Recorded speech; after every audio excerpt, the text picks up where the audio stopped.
Hey, everybody's dead Mother Amanda coming back to you live again, and I've got my friend Angelina here with me today.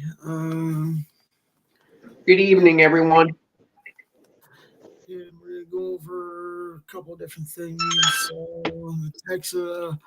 Texas church shooting that happened, I guess, a few days ago or a week ago, and we found some more disturbing stuff about transports in schools. So, I think first off, we're gonna probably start with the Texas church shootings, and my friend Angelina has mentioned something to me about it, and I don't know much about what has happened, although other than knowing that it happened, so I'll let her take it away.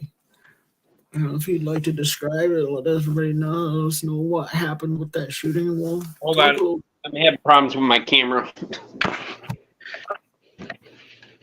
You want me to go first? Yeah, sure. Yeah, sure. Well, you know more about it than I do, so I might as well let you take it away. Do you want me to read what I? Can you hear me? Yeah, I can hear you. Okay. Do you want me to read what I had did on my stream? Sure, if you want to, yeah. Whatever you did on your stream and a All little right. bit of what. So I'm gonna read everything that I did on my stream. This way, everybody knows what exactly.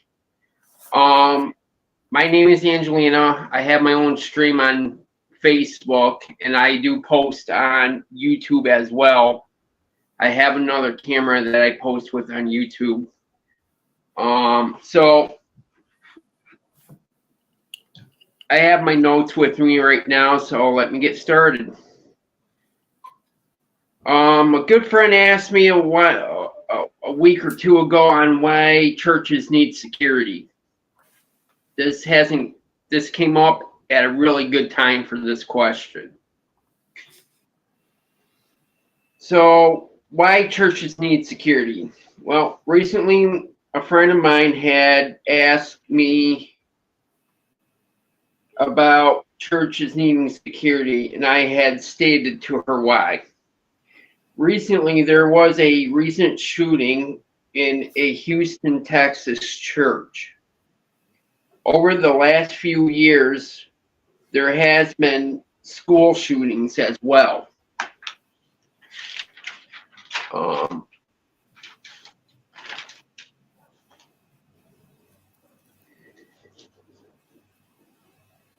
Luckily for the Houston church I mentioned, had two off-duty police officers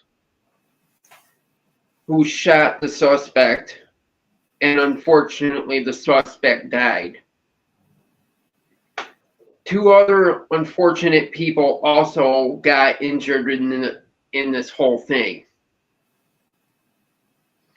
The suspect's child and another person. I don't know why you would bring your child with you to a shooting like that when you know you're going to do something like this. The person was probably mentally unstable. I did not get in too much detail on what had happened. And there wasn't much information on it either. There was also another gentleman who got shot in the leg too.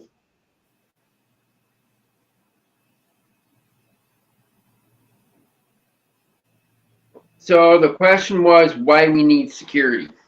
Well, security can watch for threats, keep us all safe, and get outside help from police if needed, and also other emergency services as well, because they can see everything that's going on around the building, because especially when they have cameras. Cameras are a must in and on every building.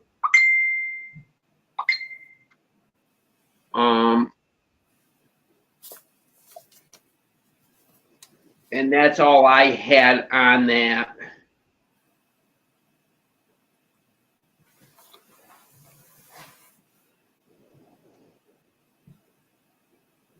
Do we know who the shooter was, or why he might have done this?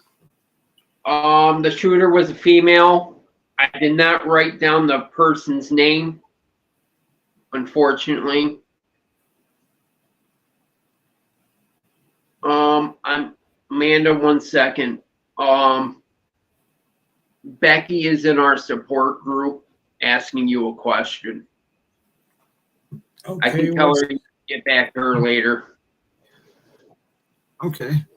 Yeah, cool. I was gonna see if she wanted to watch us online on this live stream, because I gave her a jingle just before I came on.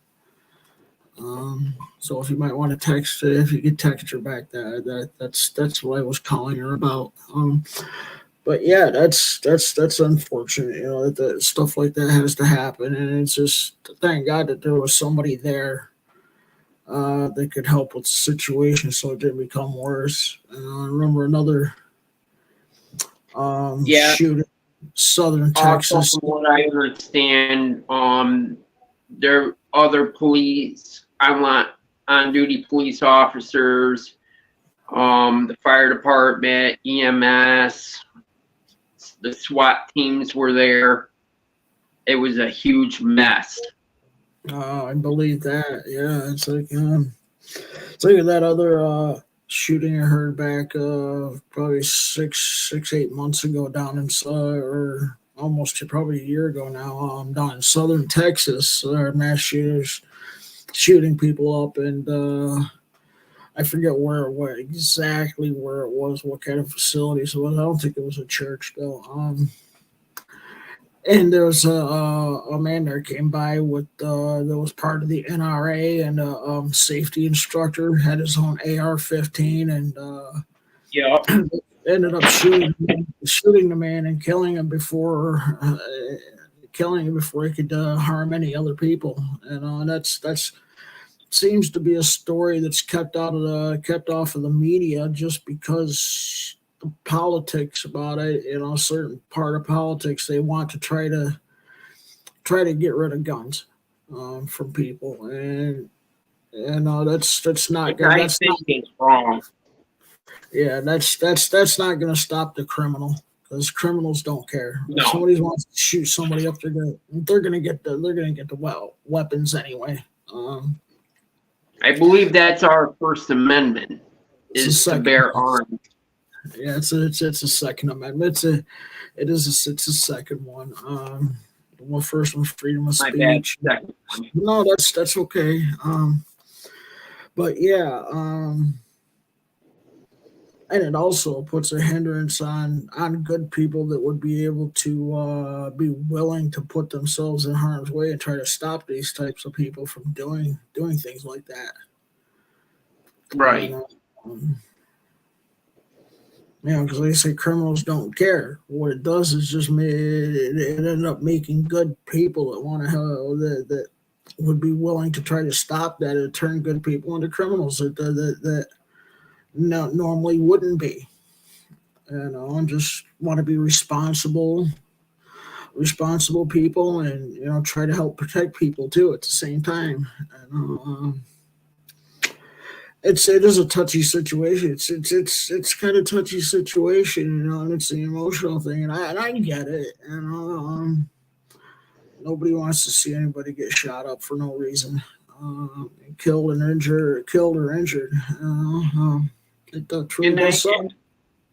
And I do understand why we have to have gun permits and all that too, in order to own a gun and have background checks and stuff. Yeah. Yeah, that all goes with it too.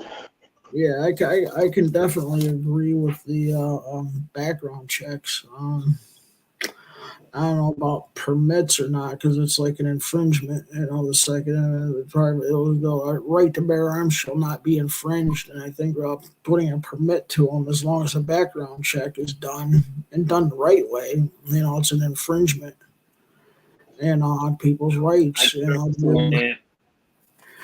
Military style weapons of today's, I probably not. That doesn't mean AR-15s and those kinds of guns, because they're not military style. They're not really. They look like MIM-16, but they're not really military weapons. The AR-15s are equivalent to a military semi-machine gun, like the M16, but they're more for like the SWAT and the police. Yeah, an AR for there is a difference unless you know how to do it. They were designed differently for that for their purpose. Yeah.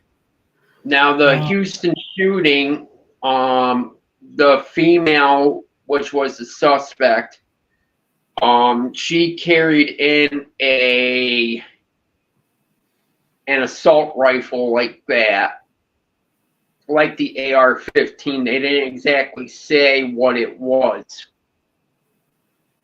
So it could be similar, and other threats like explosives as well. Yeah. And getting back to the person didn't get to use them. Yeah. Getting back to the differences between AR-15 and M16. AR-15s are put out by weapons manufacturing as semi-auto only. M16s are both, and semi-auto is defined as you try to press the trigger once and one bullet comes out, and you have to redepress it again. And the M16 military weapon is fully auto, has a switch for fully auto and semi-auto, both.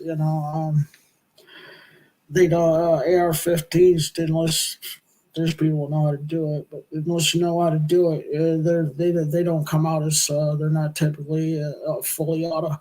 They're not designed. They weren't designed to be fully automatic weapons. The AR-15. The AR-15, the way that the trigger was set up was for the semi-auto means that the faster you pull the trigger, the more ammunition will come out instead of, and now that's one round per pull.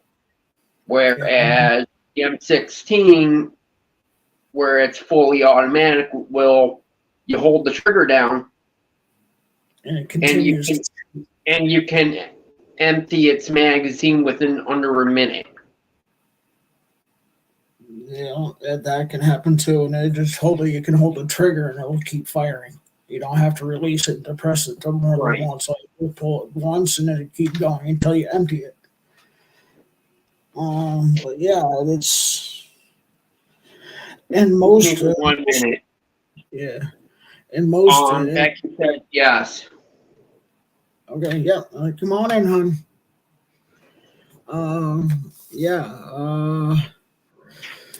So does she know where to go? Yeah, she knows where my channel is.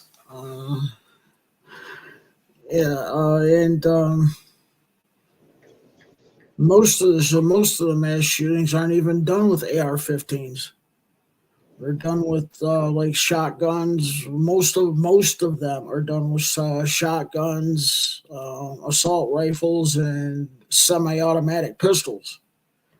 Most of them are, but you won't hear that from the media, right? Because the government certain parts of the government want to ban assault weapons. And a lot of people don't realize when the Second Amendment was made, the right to bear arms and not be infringed, military weapons were included with that, being able to own. Heck, you could even own a cannon. If you could afford to buy one and get one. It doesn't necessarily mean you should be able to get access to fully automatic weapons. By no means. Because of the irresponsibility of others, because it's just too much damage, and people don't realize even with the fully automatic, the first bullet's about the only one that's going to go directly to the first target, and then the other ones are going all over the place. usually. Fully automatic was designed for combat military use in war. You want the ammunition to spread out like that, like you're saying, where it scatters all over the place because the enemy's all over and you want to hit them. But for like an AR-15 for the police, they need to have that be an accurate shot, so they have to have it like one bullet at a time. Yeah. And I think sometimes some of them have M60s too, which I don't think they should. Because, like I say, the police is not the military. But yeah, it's like. It depends on what the reason for them to have it. Yeah, it's usually SWAT teams and stuff like that have it. Yeah. For like riot control and stuff like that. Let's see, I was just thinking of something. I can't remember. Gosh. But yeah, God. Oh yeah, it's like it's one other thing too. When the Second Amendment was written, it was for a safety feature against a tyrannical government. You know, be it our own government becoming tyrannical or another government trying to come over and to come in and take over.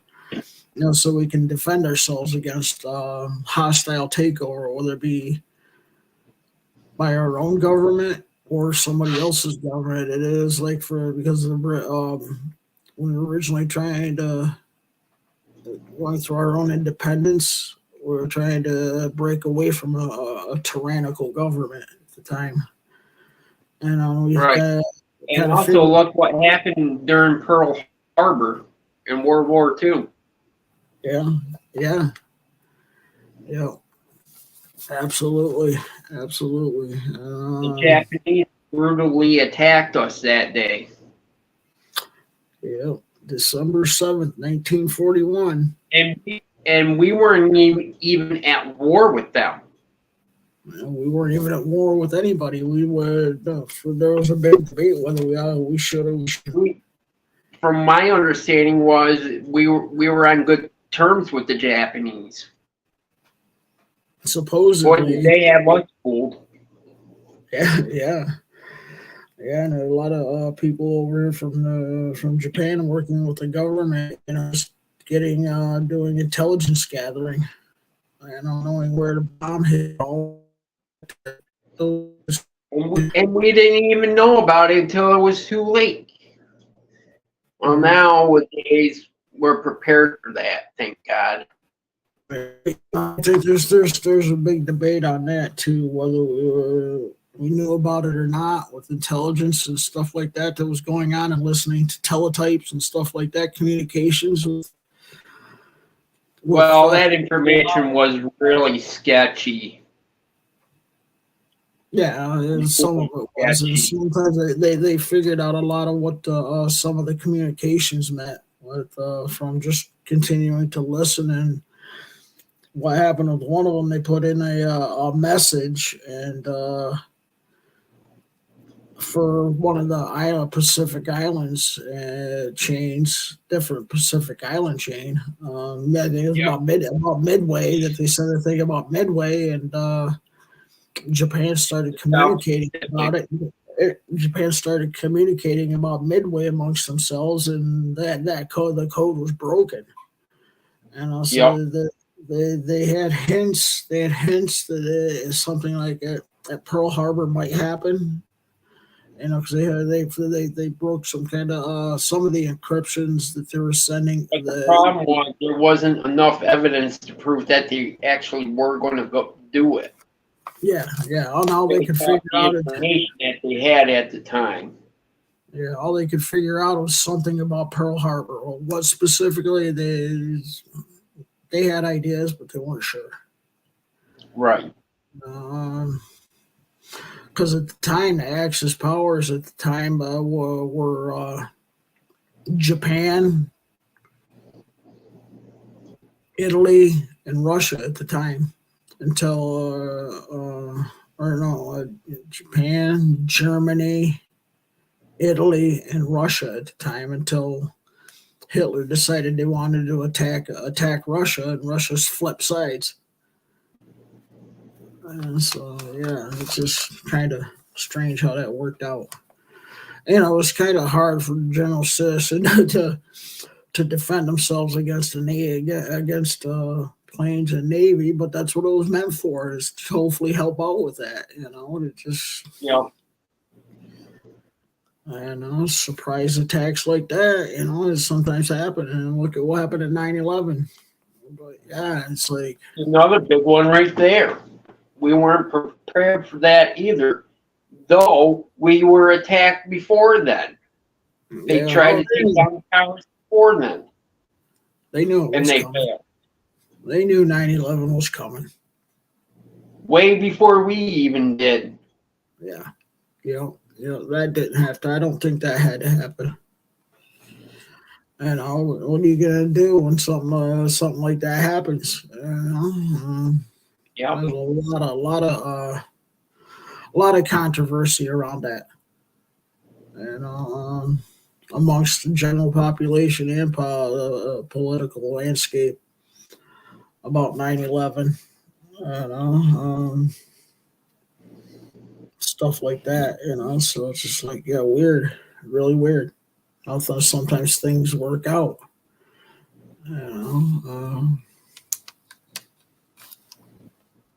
But yeah, it's just a lot of people ask, well, what should we do then if we don't want to take weapons away from the people? Well, enforce laws, enforce the current laws. That's what you do. You enforce the current laws. And make them specifically for the people. And if you think you need new ones, make them specifically for the people who commit these kinds of atrocities.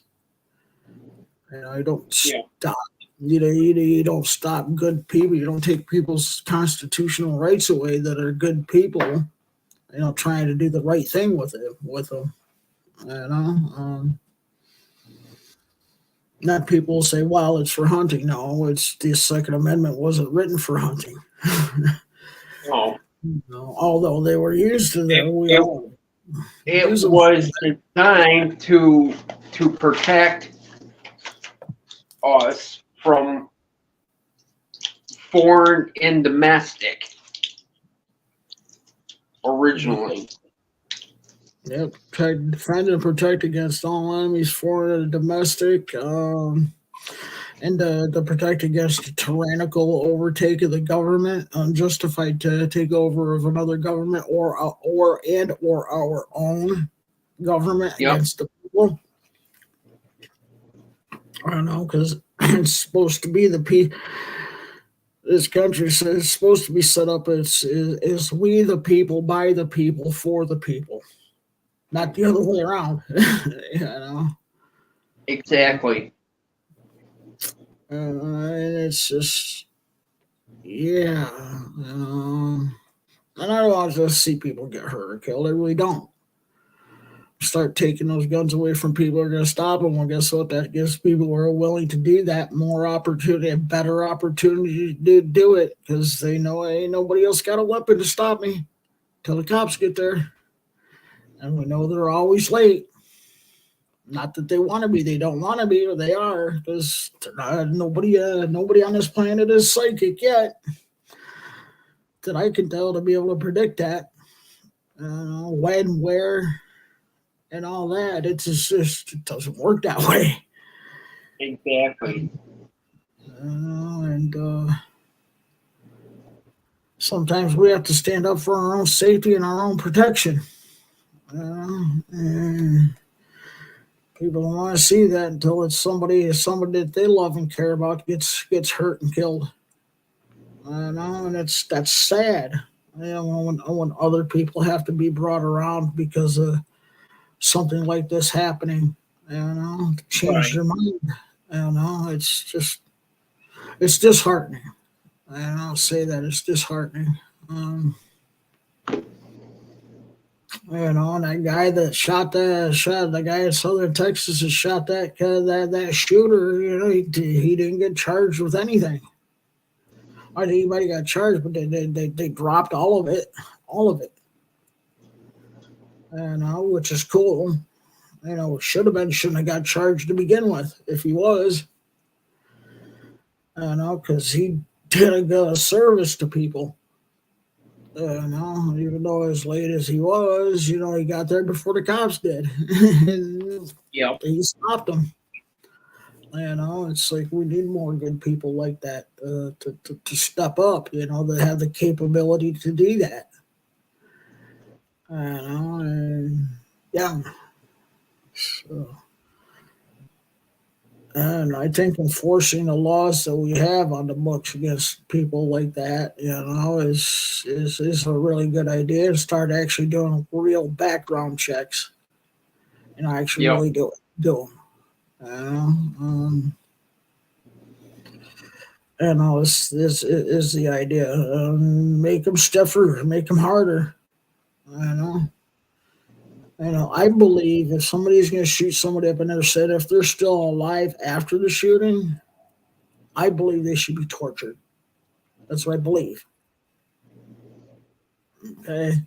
So if you're going to do that to somebody's relative or whatever, because it is somebody's relative that's getting killed, that's torture for the relatives that remain left alive. For the rest of their lives. Yeah, they got to live with that for the rest of their lives. Absolutely. And it's like, no. Nope. And also, I don't know, I wanted to talk about that one. There's a incident, a different topic. Trans is going to do a little bit of something on trans sports as well. Just saw something earlier today about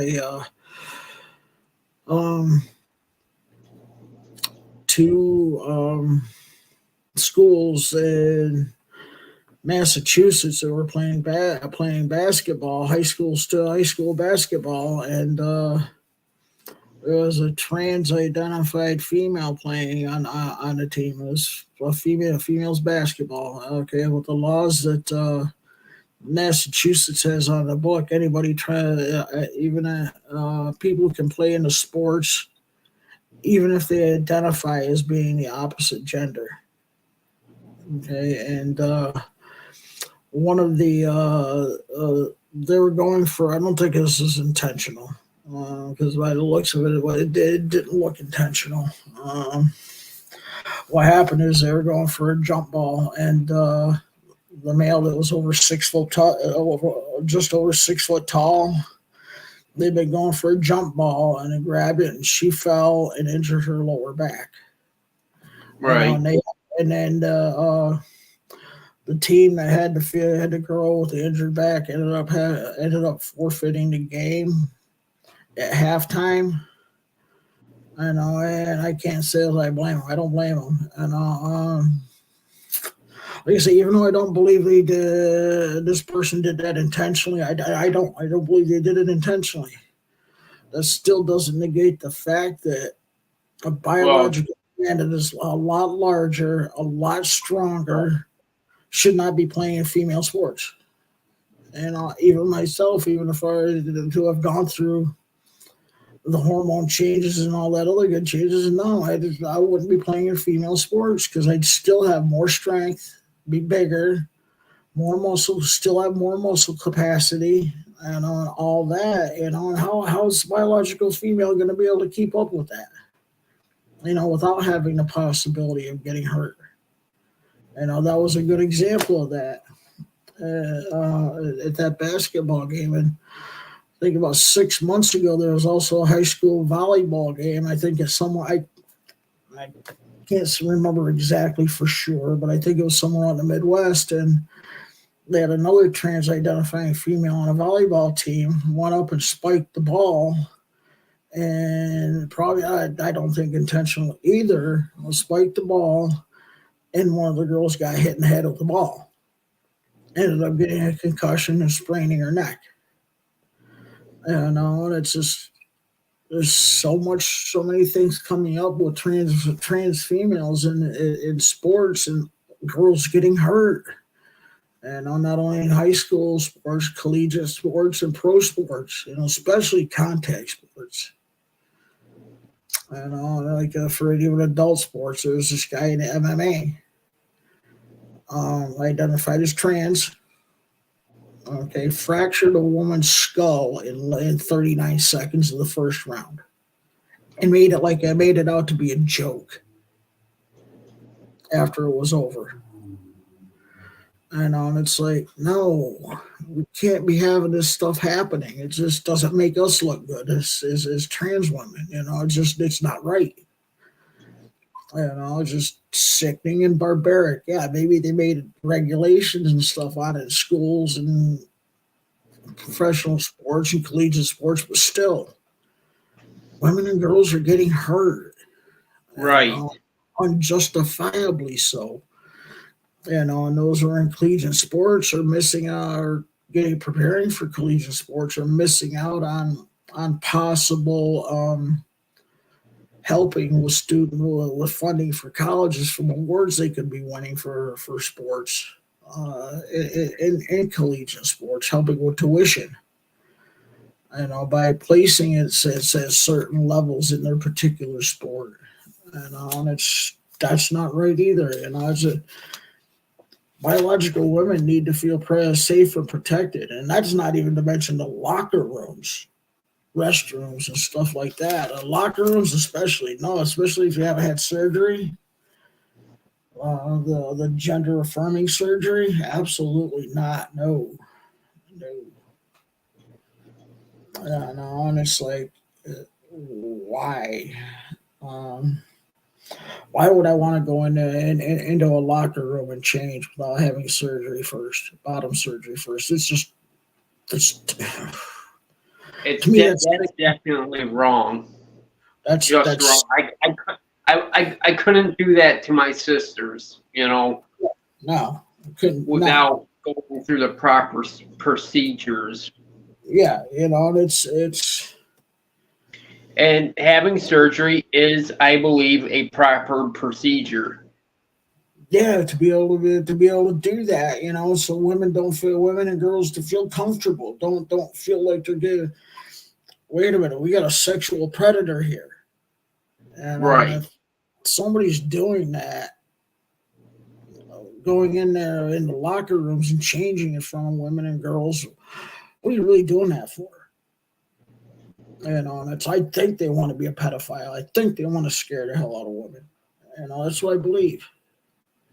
Where, like, say, maybe somebody like you and I, no, we're going to do this stuff appropriate. If that's not appropriate to do, we don't do that. It's like going to use or going into a regular restroom. We can pass enough to be able to go into a regular restroom.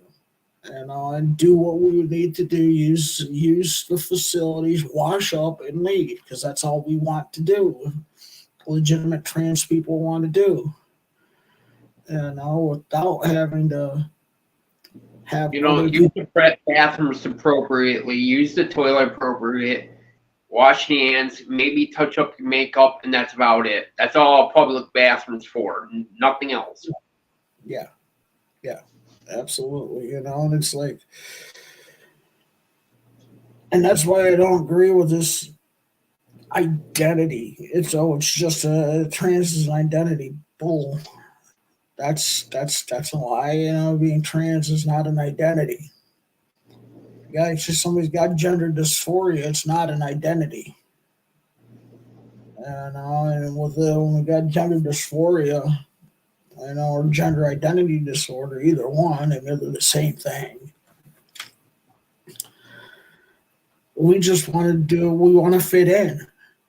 We don't want to cause harm or fear or anything else. We just want to fit in, live our lives, our daily lives, and try to be as happy as we can be. And I got all this other, saw on YouTube this one guy dressed up in a blouse and a red mini skirt with an erection in the women's room, showing through a miniskirt. Oh my God.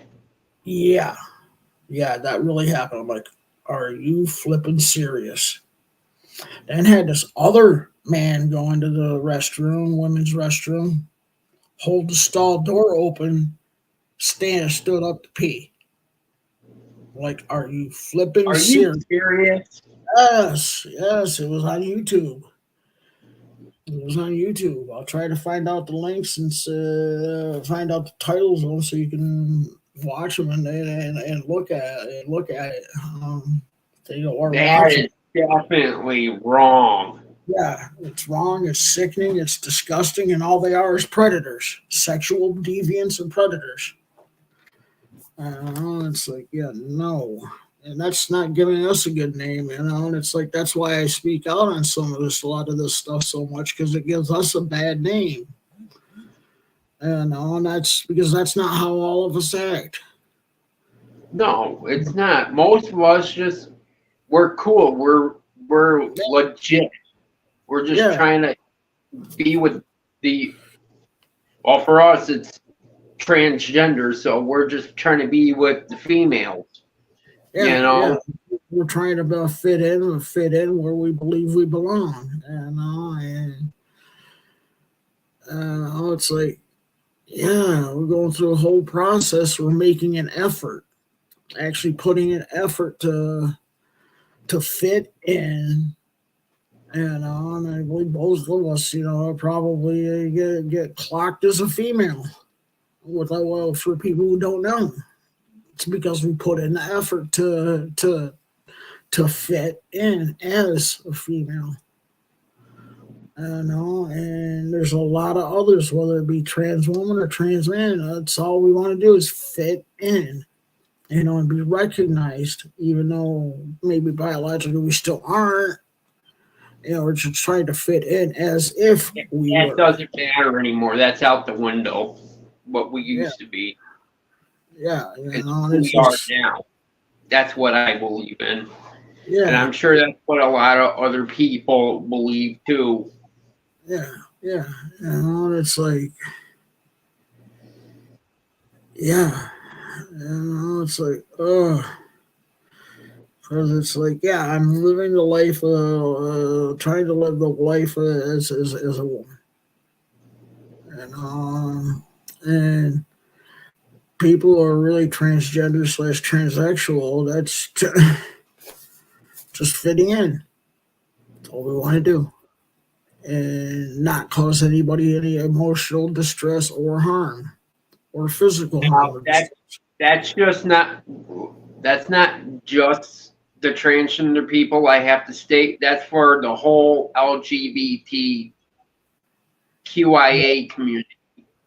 Yeah, and it's like the way some of this transgender ideology is gone. It's like all you have to do is say, "Oh, I'm trans," even if you got a full beard and everything else. Go ahead and use the women's room. No, that's bullshit. That's a crock of shit. And it's like I still do electrolysis for my face, and I have to let it go out. I am not going into the women's room. Very rarely do I go out in public to like stores or anything like that, so I can avoid having to go into the restroom, because it's probably not a good idea I go into the men's room either, and I will not go into the women's room.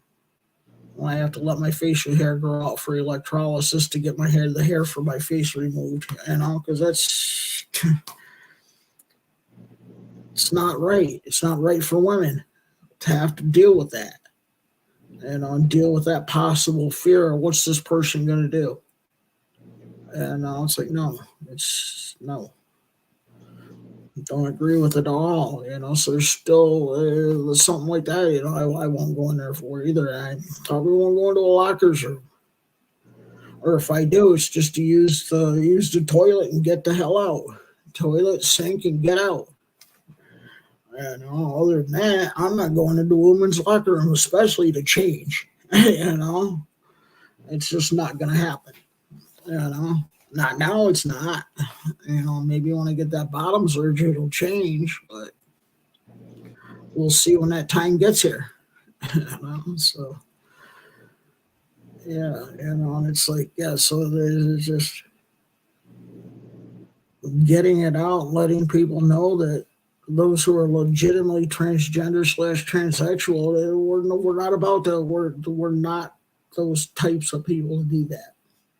We just know it's somebody that's either cross dressing or autogynephilic, and just wants to try to instill fear or harm for people doing like that. And it's like in sports too. It's like, what, you have no confidence in yourself as being a male to compete against males. You have to try to compete against females. And it's like they need to go get some therapy, real therapy. Because there's no excuse for that stuff, none. I don't believe there's any excuse for it at all.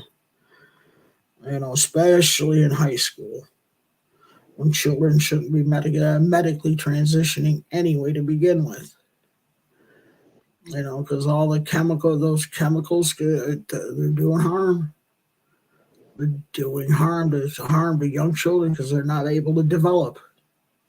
The puberty, they say puberty blockers is a pause. Well, no, it's not a pause. Not when those puberty blockers are something that's used for convicted sex offenders to destroy to destroy their sex drive and reproductive system. It's not a pause. It's not. And yeah, it does get used for some certain cancers, yes, but when it's used for convicted sex offenders, it's not a pause. And they know it's not a pause. They know it's not a pause. That's just sickening, vile, and disgusting. Doctors who are telling people that it's a pause need not be practicing medicine anymore. And I believe that wholeheartedly. They do not need to be practicing medicine because they know they're lying. They already know.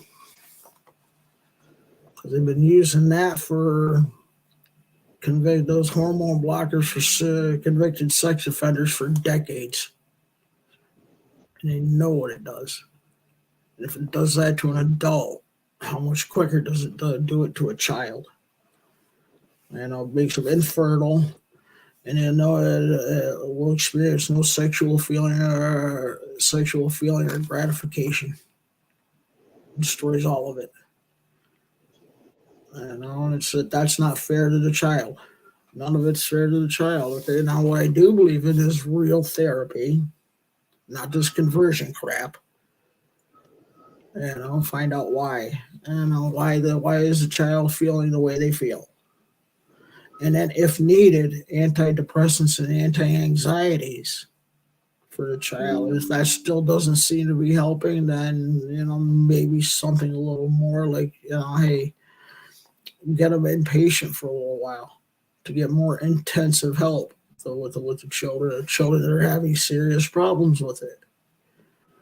Granted, and wait until they're at the appropriate age.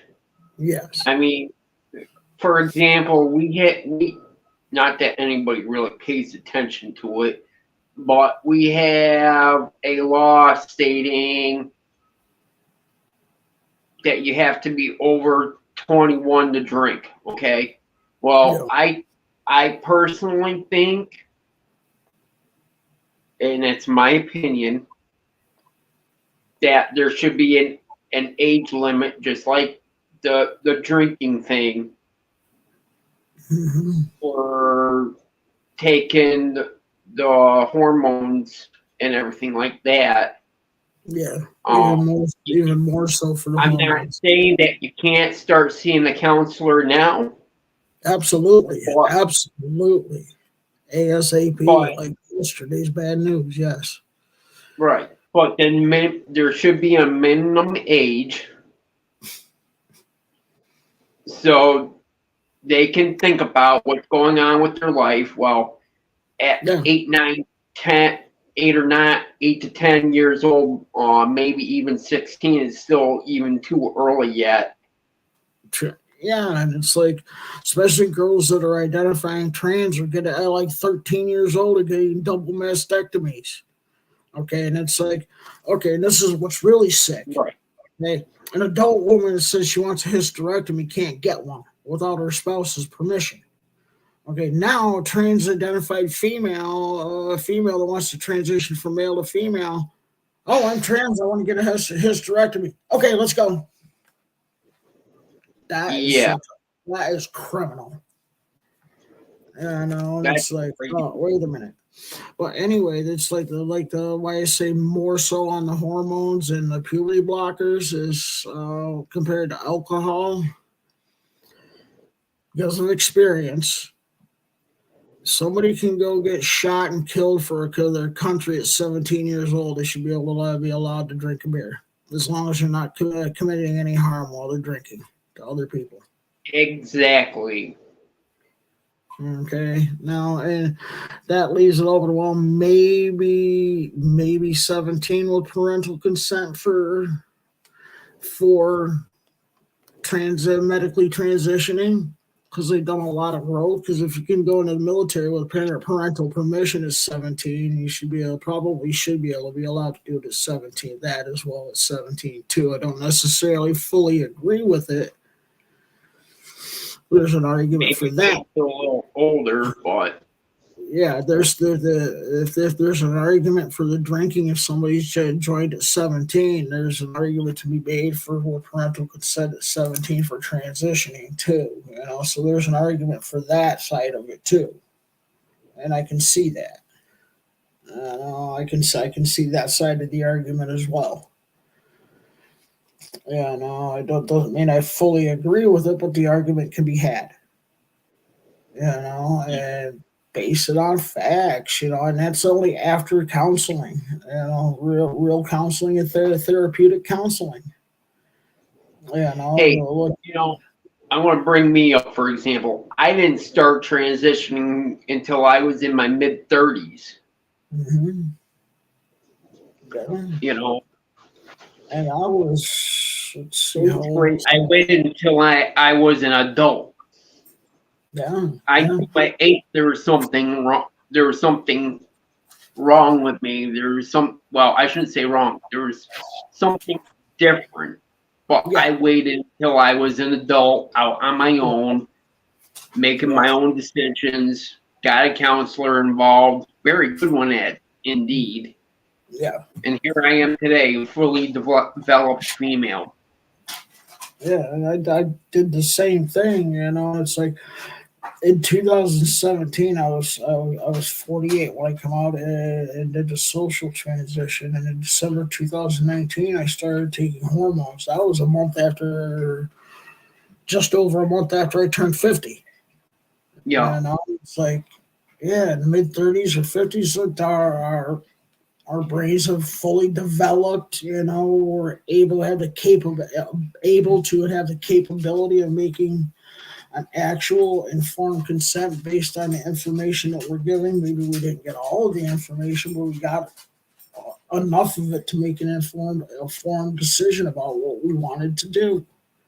Right. And plus, also they asked me, well, what about children? You want to say some of your stuff for biological children if you might want it later? I said, I've already got 3 and I'm adopted. I got enough kids of my own. I'm waiting for grandkids. I got one already. It's like, and it's like I at that stage of the game, and still I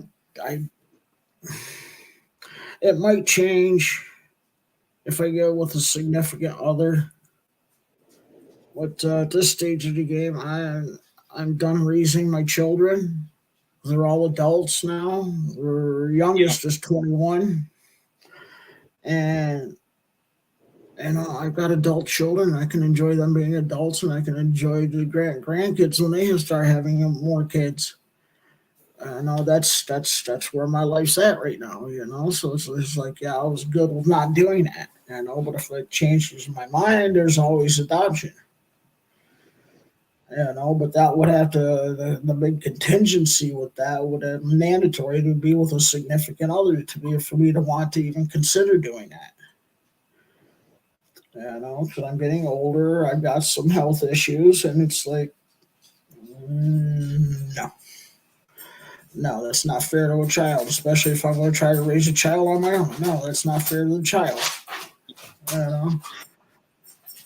They deserve a parent that's a little bit physically more healthier than I am. Most of my medical issues are physical. Like degenerative disc disease, fibromyalgia, osteoarthritis, and neuropathy. So I got some medical issues that play a big part in that decision as well now too. So it's just like, no, I don't feel comfortable bringing another child in knowing that I have that going on and I can't just stop talking to the dog. I don't feel comfortable doing that with a child. Let me let him out the door real quick, right next to me, real quick.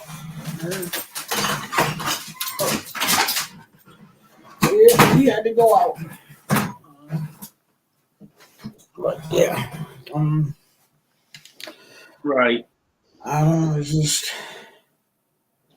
some things I'm steadfast on. Some things are I'm open to. Open to a discussion about too. Some things I'm probably willing to change my mind on about, but I'm willing to have a conversation, honest conversation without trying to beat somebody up having the conversation either, because that's not good either. Because when we start talking, how to have an open discussion, a civilized discussion, changes happen, usually for the better. It's just the changes that usually happen, not both sides usually don't get everything they want. It's a compromise somewhere. As long as it's a conversation that's decent, to each side, But it's just that brings up another divide, where nobody wants to have those decent conversations, and see where compromise can be made based on actual facts, not delusions. Yeah. Seems like nobody wants to do that anymore. Like, no, it's got to be my way or nothing at all. Okay, nothing at all then. And that's not good, especially when it comes to the trans community and trans adults. This is eventually going to start affecting trans adults. The way some things are going, especially with the things that are happening at locker rooms and restrooms, public restrooms. Oh, it's going to be way worse on us too. Yeah. It always gets worse before it gets better, unfortunately. I hope not. Hopefully we're coming out on the other side. It seems like at times that people might be some people might be waking up on the trans sports thing maybe a little bit. Maybe. Which I hope. And I still personally know a few people that when I talk about the negative aspects that are really happening when it comes to trans issues, especially with children. Oh, no, you don't want to have a real conversation about this. You just want to butcher kids. Right. Like, okay, you can butcher kids all you want. It's a bunch of crap, and I think you're sick. And I do believe those types of people are just sick. They don't want to change for nothing. And I don't. Oh my God, California has become a sanctuary state for trans children. That's federal kidnapping. The way they got the laws, California's got the laws set up, child to I haven't heard about that one yet. Well, we can talk about that one later. Yeah, we can talk about that another time. We've been on almost an hour now. Yeah, probably ought to get to wrapping it up. So, Yeah, I'm gonna wrap this up. You can find Angelina on Facebook, and she does post so she has posted some of her stuff to YouTube already. So good. Go ahead and follow her. Yep. So she'd My appreciate it. YouTube channel is Angelina20161. That's where you can find me. Okay. Okay. Cool. Cool. Yeah. So look her I up. haven't She's figured out pretty how cool. to. Let me see if I can do it this way.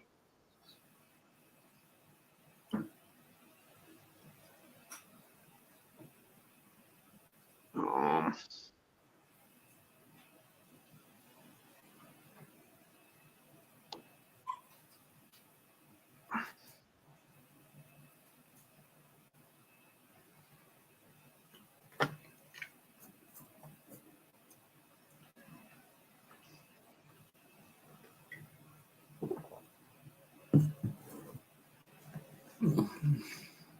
Hopefully, people will see that in the chat. I haven't figured out how to post stuff yet without writing it in yet on the StreamYard. Yeah. Next time we get on my thing there, well, I'll write your stuff down on a piece of paper or whatever, and then I'll put it in the description. Yeah, that's fine. I'll get with you later about that, and I'll have you jot that down. I did start StreamYard myself. I haven't done anything yet on it though. Yeah, I probably will though. What's nice in StreamYard is you can go live, or you can make a recording to post up later. Right. Yeah, so which is pretty cool, and you can have multiple people on there. I think you have probably 6 people or something on there at one time. Yeah. Without it being paid. So. Well, I hope Becky made it on and seen some of it. I hope so. I didn't see her up here. Pass the message along. So yeah. Anyway, you all have a great night and God bless. Yep. You too, Angelina. Yep. And good night, everybody. And if no one told you they love you today, I love you. Have a great night. Bye. Bye.